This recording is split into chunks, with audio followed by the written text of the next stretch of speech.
Hello नमस्कार साथियों। आज की वीडियो में हम बात करेंगे कि 8th पे कमीशन के बाद हरियाणा ग्रुप डी की सैलरी कितनी हो जाएगी। क्योंकि जैसे ही हम कोई फॉर्म अप्लाई करते हैं तो सबसे पहला क्वेश्चन ये आता है कि भाई आपको कितने पैसे मिलेंगे। पैसे के हिसाब से ही हम कई बार फॉर्म को अप्लाई करते हैं और जब ग्रुप डी का फॉर्म अप्लाई करते हैं तो हमारे माइंड के अंदर ये होता है कि 20 या 25,000 रुपये आपको मिलेंगे। लेकिन अब ऐसा नहीं है। 8th पे कमीशन के बाद आपकी जो सैलरी है वो 40 से 50,000 रुपये मिनिमम सैलरी होगी भाई। आइए उसी को लेकर आज की वीडियो में हम बात करते हैं। हम ये वीडियो क्यों बना रहे हैं, क्योंकि अभी 2026 में हरियाणा ग्रुप डी की वैकेंसी आने वाली हैं। 10,000 के करीब वैकेंसी आएंगी। तो आपको फॉर्म अप्लाई करना चाहिए या फिर नहीं करना चाहिए, वो आप सैलरी के हिसाब से भी डिसाइड कर सकते हैं। तो अभी जनवरी के लास्ट वीक तक आपकी वैकेंसी आ सकती हैं, आपका सीईटी का फॉर्म निकल सकता है। तो हम देखते हैं कि सैलरी क्या रहेगी। आइए हम सबसे पहले बात करते हैं कि अभी 7th पे कमीशन जो 2016 में लागू हुआ था, उसके बाद आपकी सैलरी क्या है, अभी प्रेजेंट में आपकी सैलरी क्या है। देखिए अभी आपका जो बेसिक सैलरी है जो हरियाणा ग्रुप डी की, वो 16,900 रुपये है भाई।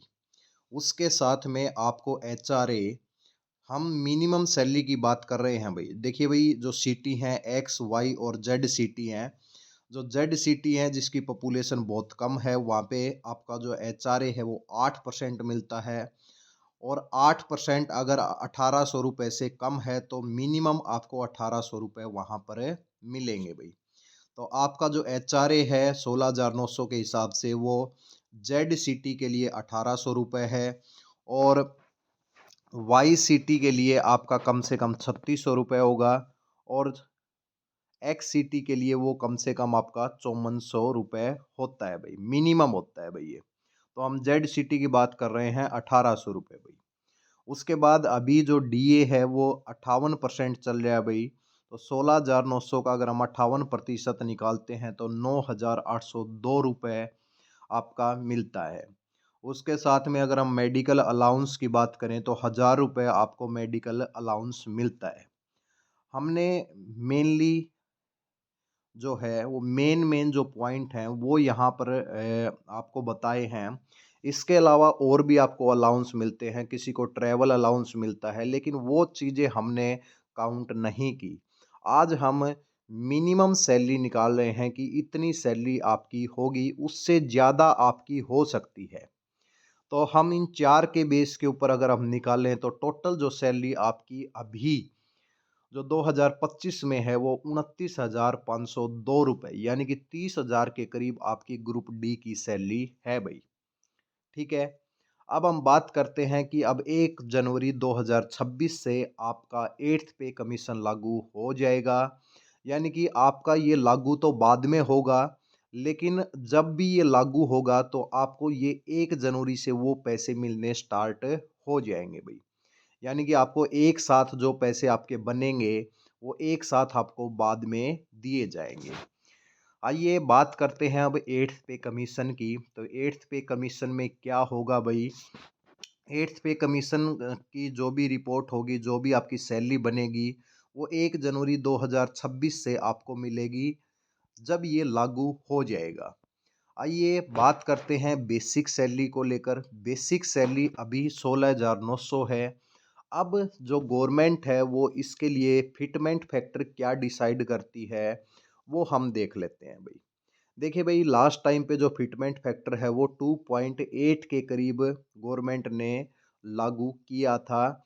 लेकिन अब की बार जो फिटमेंट फैक्टर है, अगर हम मान के चलें कि 2 का फिटमेंट फैक्टर लगता है, यानी कि बेसिक का जो है वो डबल हो जाएगा। तो 16,900 का अगर डबल अगर हम करते हैं तो आपकी जो बेसिक सैलरी है वो 33,800 रुपये हो जाएगी भाई। बेसिक सैलरी आपकी ये होगी भाई। उसके बाद हम एचआरए, अब कोई कहे कि फिटमेंट फैक्टर 2 नहीं लगेगा, 2 से ज़्यादा लगेगा, हम मिनिमम मान के चल रहे हैं कि 2 का तो लगेगा ही। क्यों लगेगा भई? देखिए भई, जो भी आपकी सैलरी है उसके ऊपर आप ये देखिए कि 10 साल के अंदर 60% आपका 60% आपका डीए हो जाता है। यानी कि आपका 1.6% तो सैलरी बढ़नी है।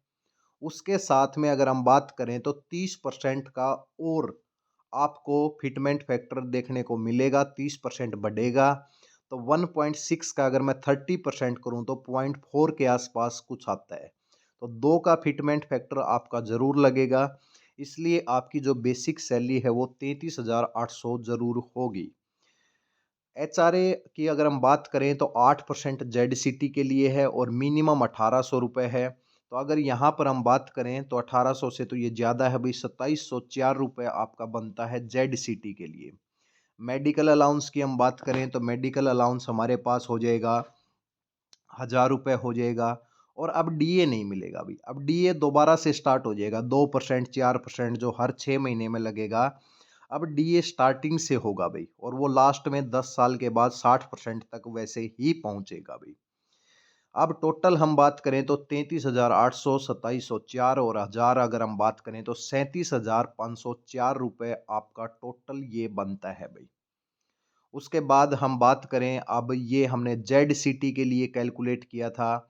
अब हम बात करते हैं कि वाईसीटी के लिए क्या होगा और एक्ससीटी के लिए होगा। लास्ट में देखना भई, ये एक्ससीटी है भई, जेडसीटी नहीं है भई। तो ऊपर आप देख पा रहे हैं जेडसीटी के लिए 37,504 जो हमने कैलकुलेट किया है। वाईसीटी के लिए ₹40,208 आपको मिलेंगे। और लास्ट में ये जेड नहीं है भई, ये एक्ससीटी है। इसके लिए 43,000 के करीब आपको पैसे मिलेंगे। यानी कि हरियाणा ग्रुप डी की जो मिनिमम सैलरी है वो आपके पास ₹40,000 होने वाली है। इससे कम सैलरी आपको नहीं मिलेगी। तो अभी 2026 में हरियाणा ग्रुप डी के फॉर्म निकलेंगे, तो जो बच्चे तैयारी कर रहे हैं वो ज़ोरों शोरों से अपनी तैयारी करें और फॉर्म निकलते ही फॉर्म को अप्लाई करें। 2-3 महीने में पेपर हो जाएगा। तो ये सभी आपके लिए आज की वही इन्फॉर्मेशन थी। अगर आपको वीडियो अच्छी लगी हो तो वीडियो को लाइक और चैनल को सब्सक्राइब ज़रूर करें भाई। धन्यवाद।